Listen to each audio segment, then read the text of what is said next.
বনস্পতির আরাধনা করে নববর্ষের উৎসবে মাতলেন জনজাতি সম্প্রদায়ের মানুষ। হাওড়ায় অনুষ্ঠিত হলো অভিনব শারহুল উৎসব। বাঁকড়া দক্ষিণ পল্লী এলাকায় জনজাতি সম্প্রদায়ের নতুন বছর শুরু হলো একেবারে অন্যভাবে। বনস্পতির পুজো দিয়ে প্রকৃতিকে সম্মান জানিয়ে।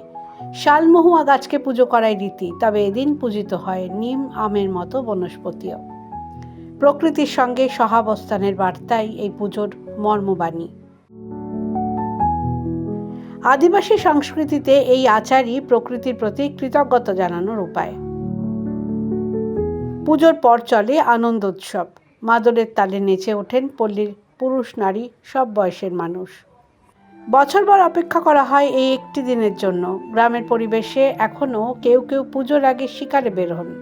যদিও শহরের বুকে এই শিকার অসম্ভব, তাই অনেকে উপাচার জোগাড় করেন বাজার থেকেই। একদিনের পুজো হলেও এর আবেদন গভীর। প্রকৃতিকে পুজোর মাধ্যমে নতুন বছরের সূচনার এই রীতি মনে করিয়ে দেয় নগরায়নের দৌড়ে সামিল হলেও প্রকৃতিকে যেন কোনোভাবেই ভুলে না যায় মানুষ।